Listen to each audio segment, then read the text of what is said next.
7월 29일 수요기도회를 시작하겠습니다. 다 같이 기도하겠습니다. 사랑과 은혜가 풍성하신 하나님 아버지, 지난 주일 후 3일 동안 하나님의 백성들을 은혜 가운데 지켜주신 것 감사드립니다. 오늘도 수요기도회 시간에 저희들을 불러주셨사오니 한 마음으로 하나님의 말씀을 듣고 배우고 또 깨닫고 결단하는 시간, 또 기도하는 시간 되게 하옵시고 하나님께 큰 영광을 돌리는 시간이 되게 하여 주시옵소서. 모든 시간을 하나님의 손에 부탁을 드리오며 거룩하신 예수 그리스도의 이름으로 기도하옵나이다. 아멘. 여러분, 지난 주일 이후 3일 동안 평안하셨습니까?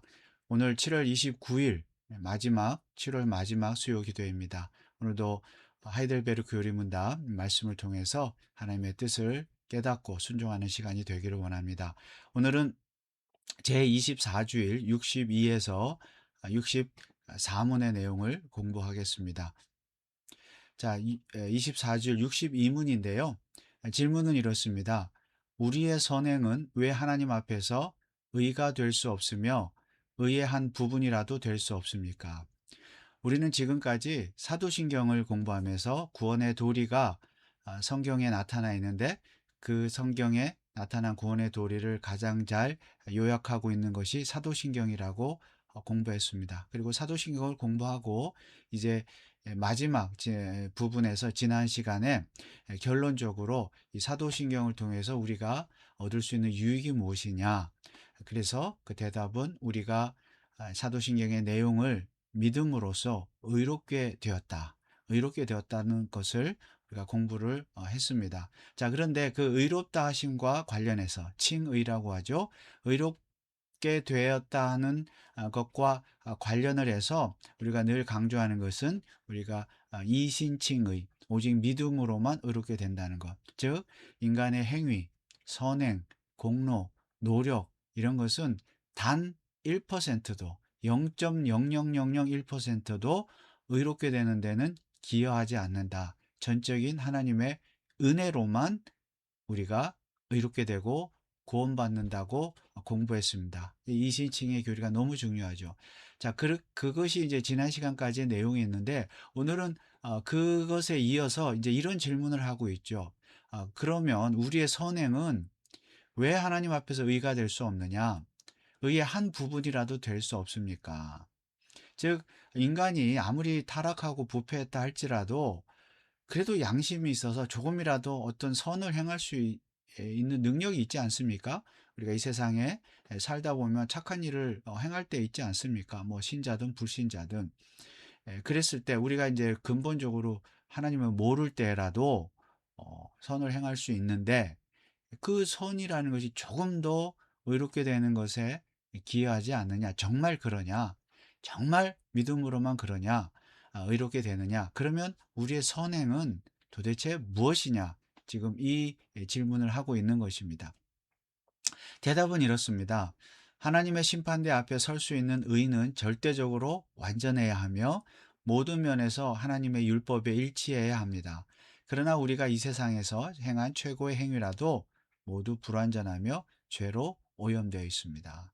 즉, 불신자들도 하나님을 모르는 사람도 선을 행할 수 있지요. 있다고 인정을 합니다. 선을 행할 수 있는데 여기 보면 이 세상에서 행한 최고의 행위라도 아무리 도덕적으로 선하고 의롭다 할지라도 사실상 하나님 앞에서는 불완전하며 죄로 오염되어 있다. 왜냐하면 원래 하나님께서 원하신 의는 절대적인 완전입니다. 절대적으로 완전해야 하며 율법에 일치해야 합니다. 그러니까 하나님께서 원하시는 의라는 것은 모든 율법을 단 하나도 빠지지 않고 모든 율법을 지키되 그것도 완벽하게 지키는, 절대적으로 지키는 의를 말합니다. 자, 그것이 하나님의 기준인데 그런 측면에서 봤을 때 그 하나님의 절대적인 기준을 충족시킬 수 있는 인간, 그리고 인간의 선행이라는 것은 존재할 수 없다는 것이죠. 아무리 착한 사람도, 법이 없이 살 수 있는 사람도 모든 율법을 완벽하게 다 지킬 수는 없다. 하나님이 기뻐하시는. 그러니까 도덕적으로 완벽한 인간은 뭐 아무리 공자든 맹자든 뭐 누구든지 모든 인간은 완벽하게 하나님이 정하신 율법을 완벽하게 지킬 수가 없다. 왜냐하면 죄로 인하여 타락하고 부패했기 때문이다. 그러므로 의의 한 부분이라도 조그만 것 하나라도 그것을 내세워서 의롭게 될 수 있는 조건이 될 수 없다. 하나님은 그것을 보시고 의롭다고 인정하시지 않는다는 것입니다. 자, 지난 우리가 육신문에서 공부를 한 내용인데요. 23주일에 당신은 어떻게 하나님 앞에서 이렇게 됩니까? 오직 예수 그리스도에 대한 참된 믿음으로만 되는데 행위로는 안 되는데 비록 내가 하나님의 모든 계명을 크게 어겼고 그러니까 여기는 이제 우리의 현실, 실존을 말하는 것이죠. 우리는 하나님의 모든 계명을 크게 어겼습니다. 단 하나도 지키지 않았습니다. 하나 정도는 지키지 않았을까? 그래도 우리가 도덕적으로 착하게 사는 부분도 있는데 그렇더라도 그것조차 한 가지라도 완벽하게 지키지 않는다는 거죠. 우리가 항상 완벽하게 거짓말하지 않는 것은 아니지 않습니까? 여전히 모든 악으로 향하는 성향이 있다. 나의 양심이 고소한다. 죄로 인하여 전적으로 타락하고 부패했다. 이것이 우리의 현실입니다. 그래서 오직 믿음으로만 예수 그리스도를 믿음으로만 의롭게 된다는 것이죠.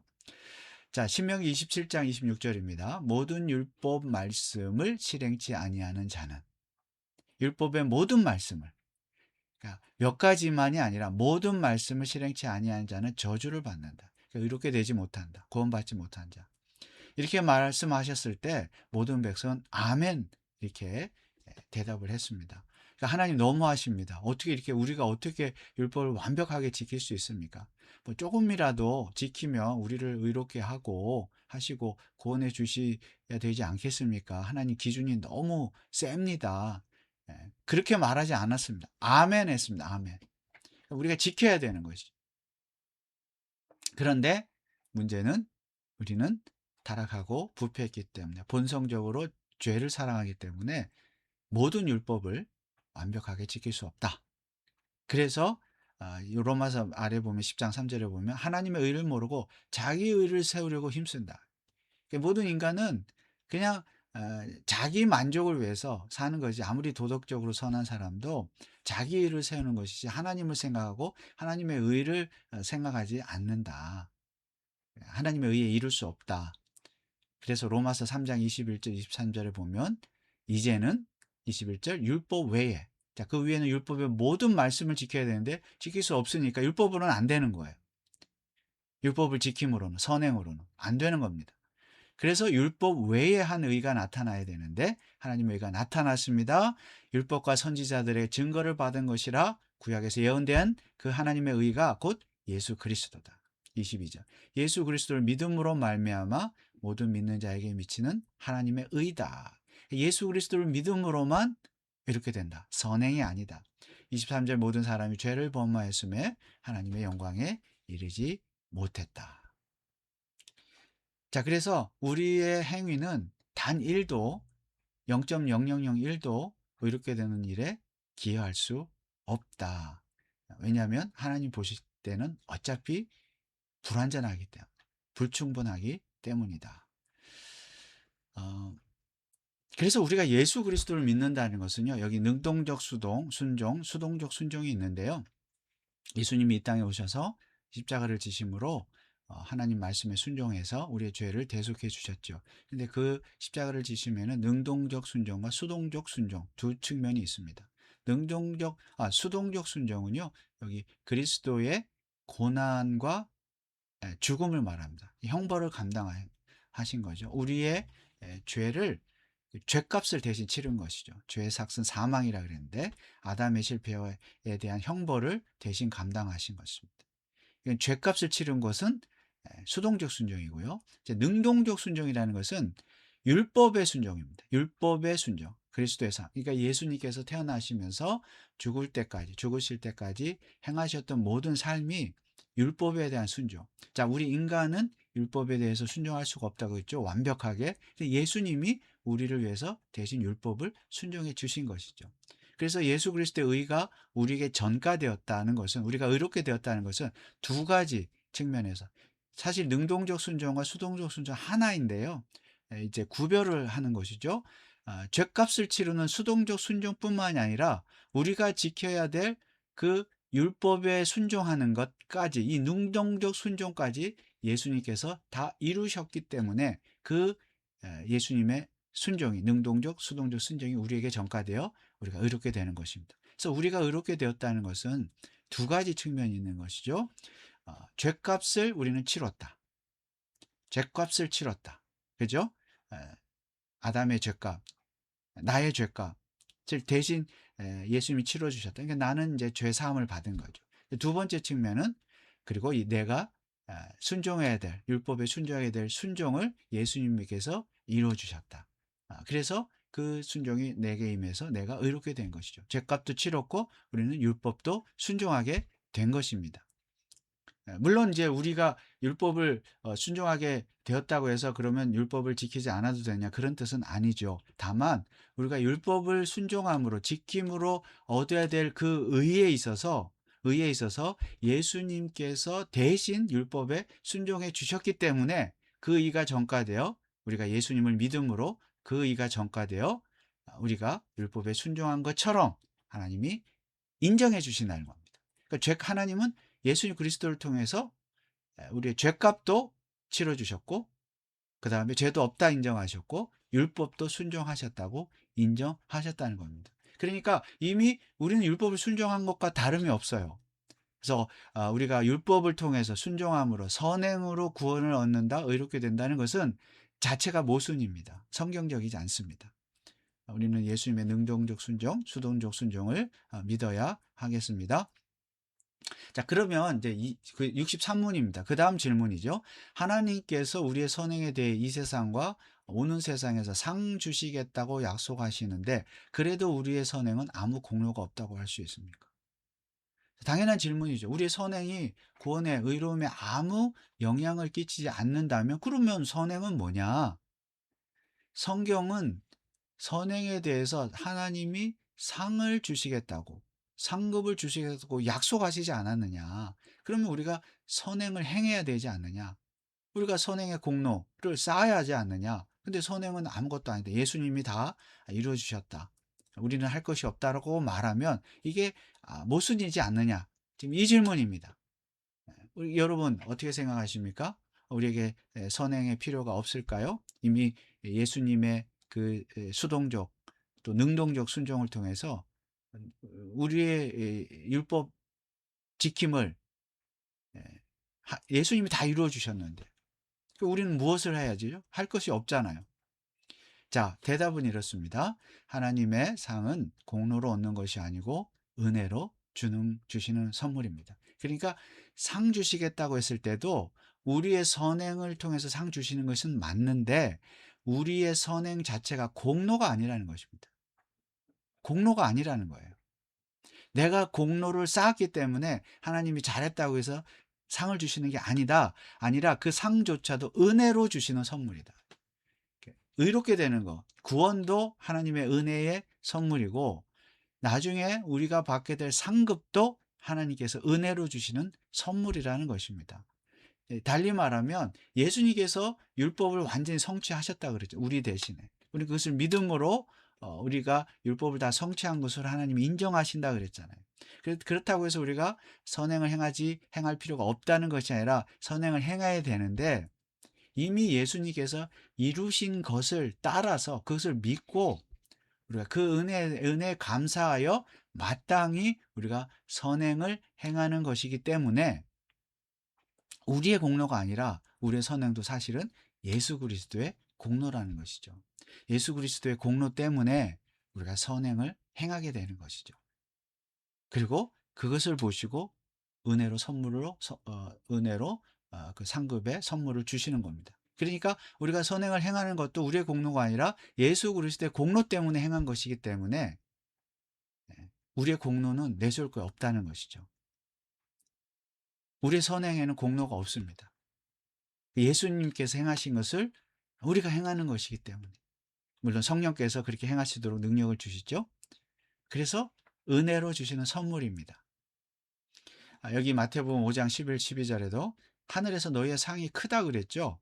큽니다. 상급이 있습니다. 그러나 그래서 우리가 바른 행위를 가져야죠. 선행을 행해야 합니다. 그러나 누가복음 17장 7절에서 10절에 보면, 자, 10절 마지막에 보면 이와 같이 너희도 명령받은 것을 행한 후에 이르기를 우리는 무익한 종이라 우리의 하여야 할 일을 한 것뿐이라. 그러니까 내가 뭘 해서가 아니고 마땅히 해야 될 일을 한 것이죠. 근데 그것을 하나님은 기쁘게 보시고 상급을 주신다. 그러나 사실은 내 안에 계시는 내 의를 이루신 예수 그리스도의 그 수동적 순종, 그리고 능동적 순종, 그 의를 보시고 우리의 행위에 대해서 상급을 주신다는 겁니다. 그러니까 나는 한 것이 없는 거죠. 예수 그리스도를 따라간 것밖에 없습니다. 자, 그래서 64문의 질문, 그 다음 질문은 이러한 가르침으로 말미암아 사람들이 무관심하고 사악하게 되지 않겠습니까? 이건 무슨 질문이죠? 지금까지 말씀드린 것처럼 예수님이 다 이루신 것을 우리가 이루신 것 때문에 의롭게 되었다면 우리는 뭐 아무리 선행을 행하지 않아도 그냥 저절로 의롭게 되고 예수를 믿기만 하면 천국에 가는 것 아닙니까? 그래서 선행에 대해서 무관심하고 오히려 사악하게 되지 않겠습니까? 그럴 수 있겠죠. 논리적으로. 그러나 대답은 무엇입니까? 아닙니다. 참된 믿음으로 그리스도에게 접붙여진 사람들이 감사의 열매를 맺지 않는 것은 불가능합니다. 그러니까 예수 그리스도의 그 수동적 순종을 믿음으로, 또 능동적 순종을 믿음으로 의롭게 된 자는, 정말 구원받은 자는 나는 아무것도 행함은 아무 의미가 없으니까 어, 앞으로도 나는 아무것도 행하지 않을 거야. 착하게 살지 않을 거야. 하나님 말씀 순종하지 않을 거야. 그렇게 사는 거 불가능하다는 겁니다. 진짜 구원받은 자. 그 의로움이 전가돼서 내가 의롭게 된 것에 대해서 감사해서 행위의 열매를 맺는다는 겁니다. 감사해서. 빌립보서 2장 13절 너희 안에서 행하시는 이는 하나님이시니 자기의 기쁘신 뜻을 위하여 너희로 소원을 두고 행하게 하신. 사실은 이것도 내가 착하게 하나님 뜻에 순종해야 되겠다가 아니라 나를 의롭게 하신 하나님께서 나에게 성령님을 보내셔서 성령님이 나로 하여금 선행을 행하도록 하신다는 겁니다. 그리고 내 안에 기쁘신 뜻을 위하여 너희로 소원을 두고 선을 행하는, 하나님의 영광을 위해서 사는 그런 삶을 살아야겠다라고 하는 거룩한 소원을 우리에게 주신다는 겁니다. 우리 소원을 갖게 하신다는 거죠. 그래서 우리가 선을 행하는 것도 내가 의지적으로 행하는 것이 아니라 하나님이, 성령님이 그렇게 행하도록 하십니다. 소원을 두고 행하게 하시나니. 내가 하는 것은 없는 거죠. 처음 구원부터 해가지고. 그러나 누가복음 6장 43, 45절, 44절에 보면 나무는 각각 그 열매로 아나니. 그러나 이제 우리에게, 성도에게, 구원받은 자, 의롭게 된 자에게 책임이 있는 것이죠. 그렇다고 나는 아무것도 하지 않아도 된다. 그건 아니고 열매로 아나니. 여기에 열매를 맺지 않는 것은 불가능하다 그랬잖아요. 정말 구원받은 사람은 열매를 맺습니다. 행위의 열매를 맺습니다. 선을 행합니다. 자, 선행이란 무엇입니까? 91문에 나오는 내용인데요. 참된 믿음으로 하나님의 율법을 따라서 그의 영광을 위하여, 참된 믿음으로 율법을 따라서 그의 영광을 위해서 행한 것만을 선행이라 한다. 우리 자신의 생각이나 사람의 계명에 근거한 한 것은 선행이 아닙니다. 그러니까 불신자는 아무리 착하게 살아도 자기 자신의 생각이나 사람의 계명에 근거한 것이기 때문에 하나님이 보실 때 선한 것이 아니다, 의로운 것이 아니라는 거죠. 오직 믿음으로, 예수 그리스도에 대한 믿음으로 하나님 율법을 따라서 하나님의 영광을 위해서 행하는 행위가 선행이다. 여러분 선을 행하십니까?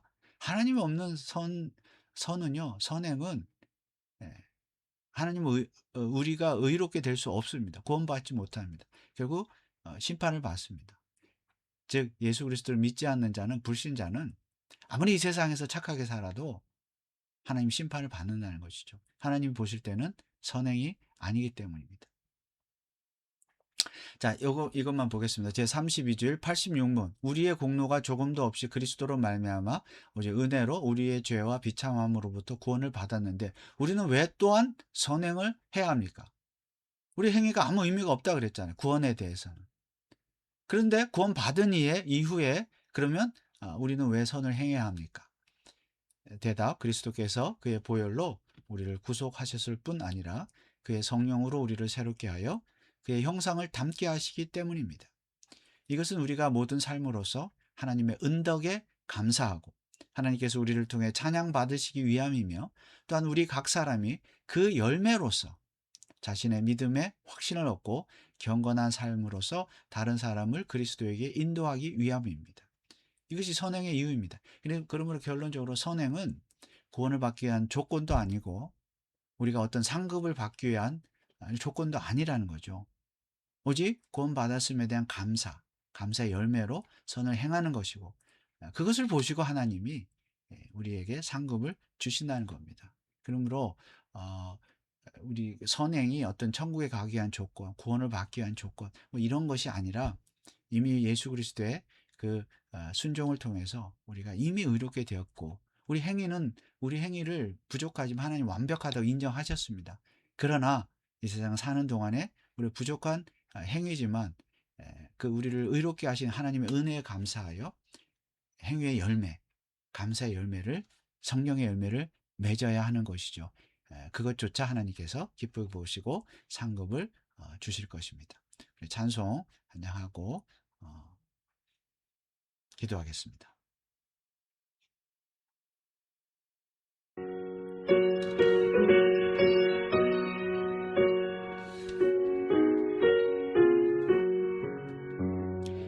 어둠 밤 시내리니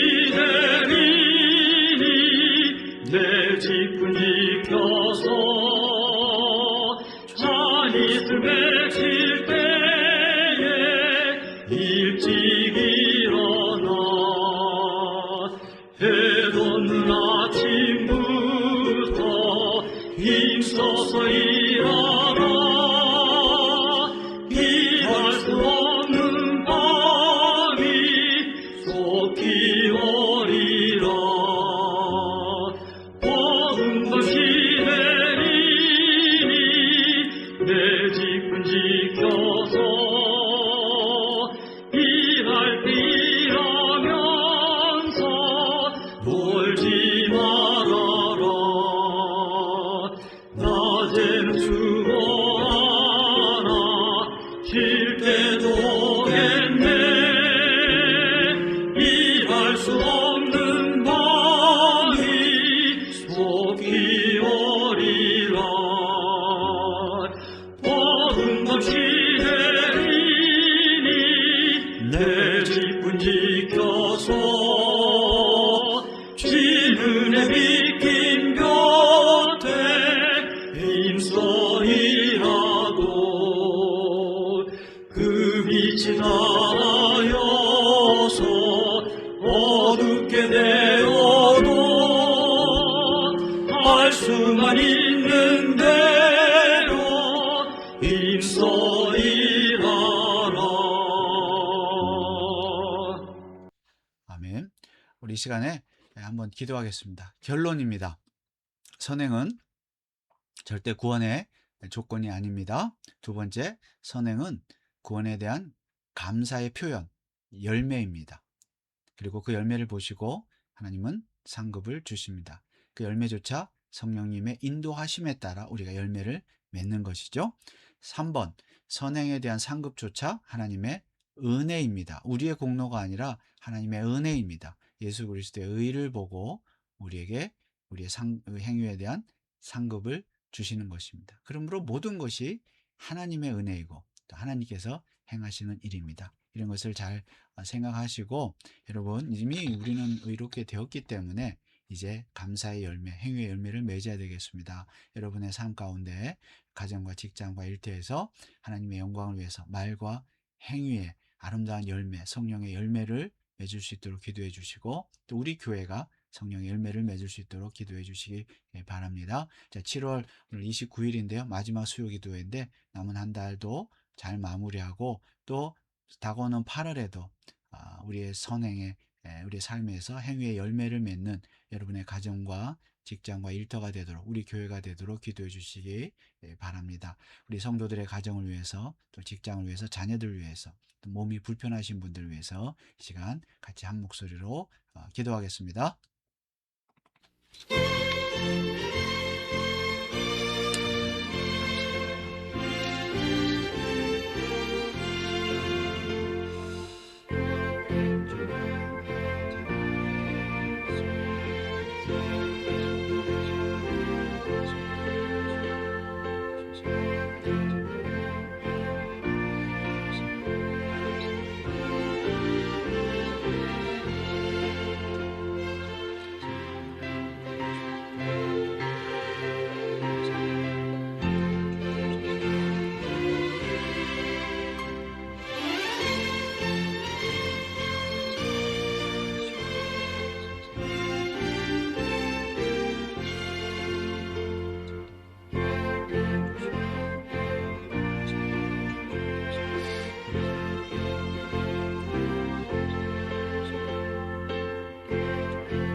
자, 이 시간에 우리 국가와 선교사 이웃을 위해서 기도하겠습니다. 우리 미국을 위해서, 또 우리 여러분 살고 있는 우리 캘리포니아와 또 카운티와 시와 이 지도자들, 공무원들, 정치인들 하나님을 경외하고 두려워할 수 있도록 기도해 주시고, 우리 학교에 또 교육이 회복되어서 우리 자녀들이 성경적인 가치관으로 교육을 받을 수 있도록 기도해 주시기 바랍니다.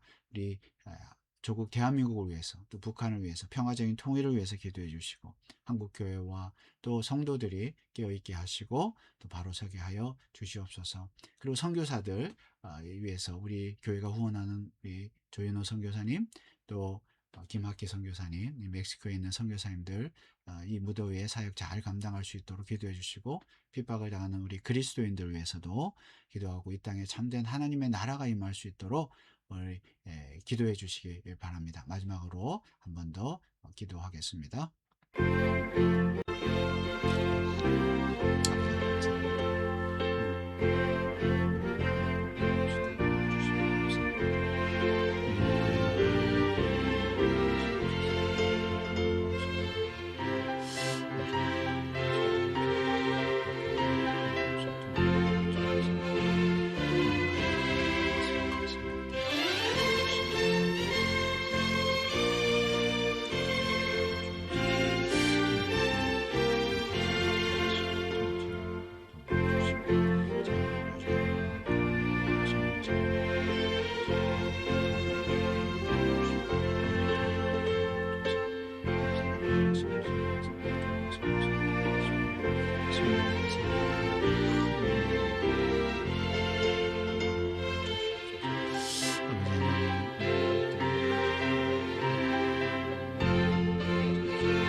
사랑의 하나님, 은혜를 감사드립니다. 우리는 죄로 인하여 타락하고 부패했지만, 선을 행할 수 있는 능력이 없지만은, 그럼에도 불구하고 예수 그리스도의 그 십자가의 죽으심과 또 순종을 통해서 우리에게 의를 전가시켜 주시고 우리를 의롭다 하시니 진심으로 감사를 드립니다. 우리의 행위는 의에 의롭게 되는데 아무 영향을 끼치지 않았습니다. 하나님의 은혜로만 의롭게 되었습니다. 그러나 이제 우리는 하나님의 은혜에 감사하여 행위의 열매를 맺어야 될 줄 믿습니다. 우리 행위조차도 성령님의 인도하심에 따라 우리에게 거룩한 소원을 두고 행하신다 하셨사오니, 성령님의 그 말씀, 음성, 또 성경 말씀에 순종하여 선을 행하는 믿음의 사람들 되게 하옵소서. 가정과 직장과 일터에서 복음을 증거하며 이웃을 사랑하는 선한 행위로 열매를 맺는, 하나님께 영광을 돌리는 믿음의 사람들이 되게 하여 주옵소서. 우리 벤츄라 카운티 장로교회를 기억하시고 이번 6월 한 달도 7월 한 달도 하나님의 은혜 가운데 지켜주셨으니 감사를 드립니다. 남은 한 달 잘 마무리하고 새로운 8월 한 달에도 하나님께 큰 영광을 돌리는 행위의 열매를 맺는 우리 교회와 성도들 되게 하옵소서. 성도들의 가정과 직장과 사업과 자녀들에게 복을 주시고 건강이 필요한 자들 건강을 주시고 믿음과 지식과 지혜가 필요한 자들 물질이 필요한 자들 하나님께서 큰 은혜로 채워 주시옵소서. 미국과 한국과 북한과 세계 열방을 기억하시고 선교사들의 사역을 통해서 하나님의 나라가 확장되게 하여 주시옵소서. 감사를 드리며 예수 그리스도의 이름으로 기도하옵나이다. 아멘. 하늘에 계신 우리 아버지여, 이름이 거룩히 여김을 받으시오며 나라의 임하옵시며 뜻이 하늘에서 이룬 것 같이 땅에서도 이루어지이다. 오늘날 우리에게 일용할 양식을 주옵시고 우리가 우리에게 죄 지은 자를 사하여 준 것 같이 우리 죄를 사하여 주옵시고 우리를 시험에 들게 하지 마옵시고 다만 악에서 구하옵소서. 대개 나라와 권세와 영광이 아버지께 영원히 있사옵나이다. 아멘. 여러분 감사합니다. 무더위에 건강하시고 7월 잘 마무리하시고 다음 주일 8월 첫 주일 예배 때 뵙겠습니다. 감사합니다.